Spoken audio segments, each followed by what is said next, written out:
네, 교회 여러분 안녕하십니까? 오늘은 8월 12일 목요일입니다. 우리 함께 나눌 성경 말씀은 마태복음 18장 21절부터 35절까지 말씀입니다. 제가 봉독해 드리겠습니다.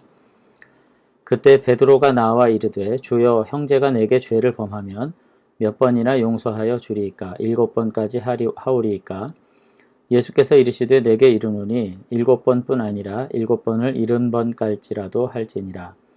그러므로 천국은 그 종들과 결산하려 하던 어떤 임금과 같으니 결산할 때에 10,000달란트 빚진 자 하나를 데려오매 갚을 것이 없는지라 주인이 명하여 그 몸과 아내와 자식들과 모든 소유를 다 팔아 갚게 하라 하니 그 종이 엎드려 절하며 이르되 내게 참으소서 다 갚으리이다 하거늘 그 종의 주인이 불쌍히 여겨 놓아보내며 그 빚을 탕감하여 주었더니 그 종이 나가서 자기에게 100데나리온 빚진 동료 한 사람을 만나 붙들어 목을 잡고 이르되 빚을 갚으라 하매 그 동료가 엎드려 간구하여 이르되 나에게 참아 주소서 갚으리이다 하되 허락하지 아니하고 이에 가서 그가 빚을 갚도록 옥에 가두거늘 그 동료들이 그것을 보고 몹시 딱하게 여겨 주인에게 가서 그 일을 다 알리니 이에 주인이 그를 불러다가 말하되 악한 종아 내가 빌기에 내가 내 빚을 전부 탕감하여 주었거늘 내가 너를 불쌍히 여김과 같이 너도 내 동료를 불쌍히 여김이 마땅하지 아니하냐 하고 주인이 노하여 그 빚을 다 갚도록 그를 옥졸에게 넘기니라. 너희가 각각 마음으로부터 형제를 용서하지 아니하면 나의 하늘 아버지께서도 너희에게 이와 같이 하시리라. 아멘. 네, 오늘은 이제 용서에 대한 교훈에 대해서 우리가 함께 살펴보는 시간을 갖도록 하겠습니다. 본 단락은 이제 앞선 그 15절, 17절에 나오는 주제와 관련된 주제를 이제 동일하게 다루면서 보완적인 역할을 하는 거죠. 예를 들어서 이제 15, 17절에는 이제 죄 지은 형제에 대해서 이제 어떻게 해야 되는가, 개인적으로 가서 조용히 이제 이야기하고 또 한두 증인을 데리고 가서 조용히 이야기하고 교회와 함께 이야기하고 그래도 듣지 않으면 죄질을 확증하게 하라 그런 이야기들이 이제 나오죠. 근데 이와 같이 그 형제 그 범죄한 것에 대해서 이제 개인적으로든 둘이 가든 교회가 공적으로 가든 간에 죄 지은 형제에 대한 관심은 그 형제를 정죄하거나 어떤 손해를 입히기 위해서 그런 것이 아니죠. 그의 제자됨을 온전히 회복해주기 위해서 돕기 위한 하나의 방법론으로 이제 그렇게 한 것입니다. 그러나 어쨌든 우리가 일상을 살면서도 이제 그와 같은 사랑의 마음으로 분명히 해야 되는 것이 분명하지만은 어떤 이웃의 잘못에 대해서 형제의 어떤 죄에 대해서 개입하는 것 자체가 어떤 개인적인 반감이나 보복의 감정이 개입될 수 있는 위협이 굉장히 큰 거죠. 위험이. 그렇기 때문에 오늘 본문을 통해서도 우리가 알 수 있는 거 한 가지는 뭐냐면은 교회 안에서 특별히 교회가 아니고 사회생활 안에서도 마찬가지인데 어떤 잘못된 문제들을 시정하고 한 사람의 영혼이 건강하게 회복되도록 우리가 힘써야 될 의무가 분명히 있지만은 이런 일들을 할 때 어떤 개인적인 감정이 개입되어서는 안 된다는 저 사실을 이제 분명히 하시는 거죠. 그러니까 이것이 예수님의 어떤 삶의 어떤 태도입니다. 우리는 한 영혼을 자꾸 얘기하면서도 궁극적으로는 결국은 사적인 감정이 개입된 상황들을 너무나도 많이 보는 것이죠. 교회에서도 그렇고 사회에서도 그렇고 정의를 수호하고 회복한다. 진리를 온전히 회복한다. 그런 말씀들을 하면서 어떤 문제들에 개입되지만 결국은 그 안에서 이전 투구가 난무하고 사적 감정을 따라서 여러 가지 일들이 벌어지는 것을 볼 때 많은 상처를 받는 것이 사실입니다. 근데 적어도 어쨌든 교회는 그래서는 안 된다는 거죠.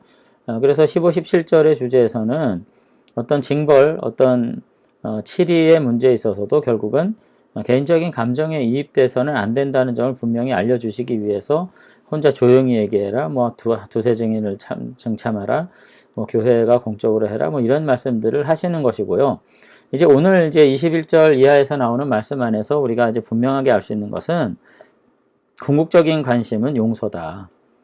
궁극적인 관심은 사랑이다 하는 것을 우리가 이제 알 수가 있습니다.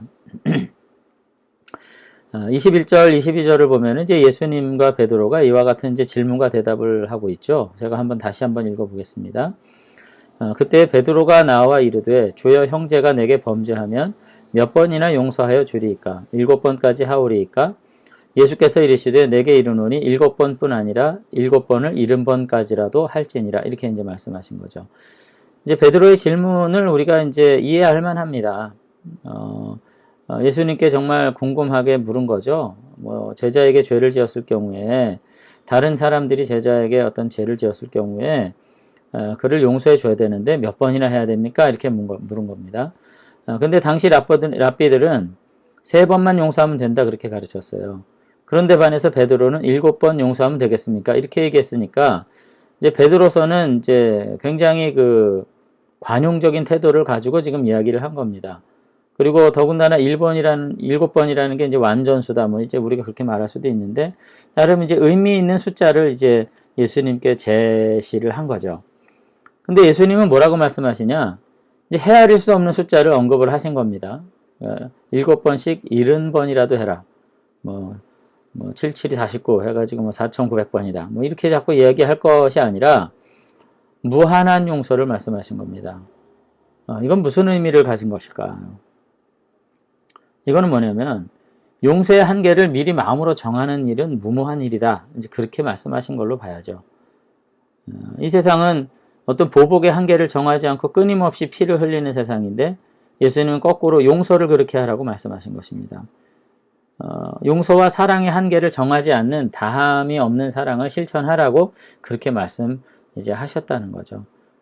오늘 우리는 어떻게 살아가고 있습니까? 누군가에 대해서 관계 맺을 때 어떤 용서와 관용에 대해서 우리가 나 나름대로 어떤 기준들이 다 있을 거예요. 근데 예수님은 한계를 정하지 않는 마음으로, 무한한 사랑으로 너희들이 함께 관계 맺으라 그렇게 말씀하고 있는 것을 볼 수가 있습니다. 결국 이와 같이 용서와 용납의 삶을 사는 것은 그 용서의 대상이 되는 사람의 행복뿐만 아니라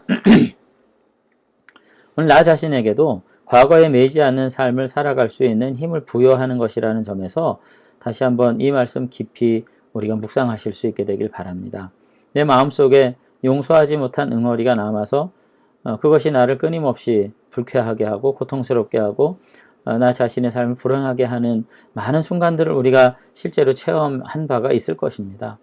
우리가 마음으로부터 깊이 용서하는 가운데 그 사랑의 실천을 통해서 오히려 내 안에 새로운 정화된 어떤 마음과 심령을 갖게 되는 그런 은혜들이 있다는 것, 우리가 다시 한번 기억하면서 감히 용서를 다짐할 수 있는 그와 같은 용감한 믿음의 사람들이 되셨으면 좋겠습니다.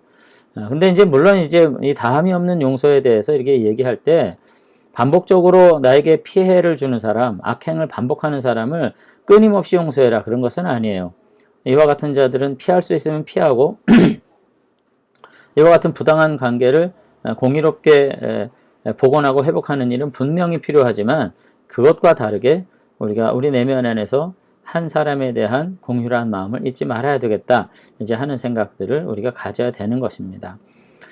그리고 이제 여기 7번씩 70번이라는 말 자체는 사실은 창세기 4장 24절을 반영하는 말씀인데 이 최초의 살인자가 이제 가인이었고 또 그 뒤에 이제 라멕이라는 악인이 가인을 인용해서 자신의 죄악을 오히려 만용적으로 과시하면서 회개는커녕 굉장히 그 악한 태도로서 발설하는 내용이 이제 나오죠. 그래서 거기에 이제 라멕이라는 사람이 아마 그 연약한 자를 아마 쳐 죽였던 것 같은데 자신의 욕망을 채우기 위해서. 그리고서는 오히려 노래를 뭐라고 부르냐면은 가인을 위하여서는 벌이 7배일진데 라멕을 위해서는 벌이 77배이로다. 이렇게 지금 얘기를 하거든요.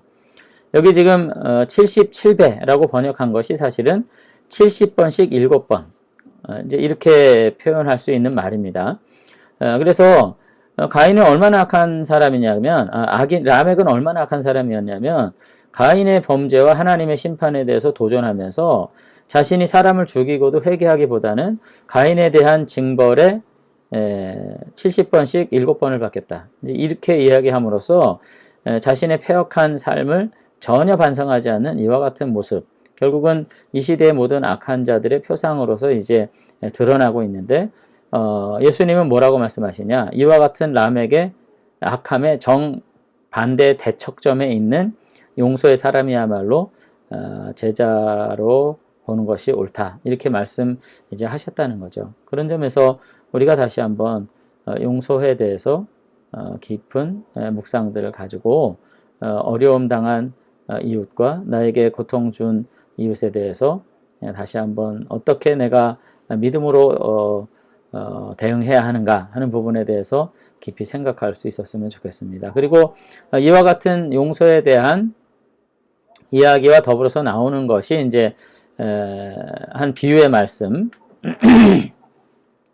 1만 달란트 빚진 자에 대한 비유의 말씀인데 이거 뭐 익히 잘 아시기 때문에 좀 생략하도록 하겠습니다만 어쨌든 먼저 용서받은 자들이기 때문에 용서하는 것이 합당하다. 지금 그렇게 이제 말씀하시는 거죠.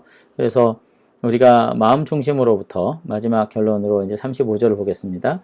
너희가 각각 마음으로부터 형제를 용서하지 아니하면 나의 하늘 아버지께서도 너희에게 이와 같이 하시리라. 이렇게 하면서 아까 말씀드린 70번씩 7번이란 말씀이 갖지는 의미가 무엇인가를 오늘 여기 요약하고 있어요. 마음으로부터 형제를 용서하는 것이라는 것입니다. 그래서 진정한 제자 공동체 그리고 진정한 성도의 특징은 무엇이냐? 용서의 기초에서 관계 맺는 것입니다. 우리 모두가 다 잘못할 수 있고 실수할 수 있습니다. 그렇기 때문에 우리가 서로를 대한 우리의 마음속에 그와 같은 연약함에 대한 이해를 깊이 간직한 채 우리가 마음으로부터 용서하는 것이 필요한 것이고요. 베드로와 같이 어떤 율법주의적 의무감 속에서 7번 할 것인가 3번 할 것인가 하는 것은 그 어떠한 의미도 없는 경건이다 하는 거 다시 한번 우리가 생각하면서 우리 마음과 중심 속에서 상대를 향한 궁일한 마음을 가지고 관계 맺고 살아갈 수 있는 그러한 저와 여러분들이 되시면 좋겠습니다. 네, 한번 기도하겠습니다.